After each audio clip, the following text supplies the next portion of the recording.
Pernahkah kamu membayangkan bagaimana ribuan pasukan perang terkuat di dunia saat itu hancur lebur hanya karena kerikil kecil? Ini adalah kisah nyata yang mengubah sejarah dunia selamanya. Kita mundur ke tahun 570 Masehi. Di Yaman ada seorang raja bernama Abraha. Ia membangun gereja yang megah berlapis emas, berharap orang-orang Arab berpaling dari Ka'bah. Tapi usahanya sia-sia. Ka'bah tetaplah pusat hati manusia. Dibakar api cemburu dan kemarahan, Abraha menyiapkan pasukan terbesar yang pernah ada. Ia membawa ribuan prajurit dan pasukan gajah raksasa. Tujuannya satu, meratakan Ka'bah dengan tanah. Suara langkah kaki gajah mengguncang bumi Mekah. Penduduk kota panik dan lari bersembunyi ke bukit-bukit. Tidak ada yang berani melawan.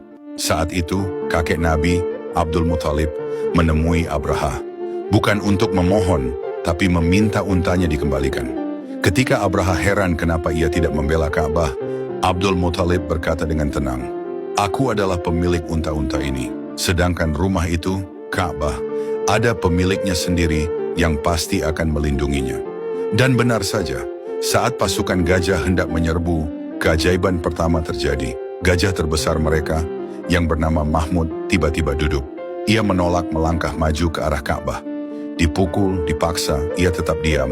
Tapi anehnya, jika diarahkan ke Yaman, ia mau berdiri. Tiba-tiba langit Mekah berubah menjadi gelap gulita. Bukan karena mendung, melainkan datangnya ribuan burung ababil dari arah laut. Burung-burung itu membawa batu sijil, batu panas yang berasal dari neraka. Batu-batu itu dijatuhkan bagaikan hujan meteor. Al-Quran menggambarkan kejadian ini dalam surah Al-Fil. Faja'alahum ka'asfim ma'kul. Mereka hancur lebur, bagaikan daun yang dimakan ulat. Pasukan bergajah musnah, Ka'bah selamat. Kota Makkah kembali tenang, namun peristiwa besar itu hanyalah pembuka. Sekitar 50 hari setelah kejadian menggemparkan itu, tepat pada subuh hari Senin, 12 Rabiul Awal, keajaiban yang sesungguhnya terjadi. Di sebuah rumah sederhana, dari rahim Ibunda Siti Aminah, lahirlah bayi laki-laki yang wajahnya bersinar terang. Langit dipenuhi cahaya, api-api sesembahan majusi padam, dan berhala-berhala di sekitar Ka'bah jatuh bersujud. Bayi itu diberi nama Muhammad, yang artinya orang yang terpuji. Tahun itu dikenal sebagai Tahun Gajah, tahun di mana Allah menunjukkan kekuasaannya, menghancurkan kesombongan, sekaligus menurunkan rahmat terbesar bagi semesta alam.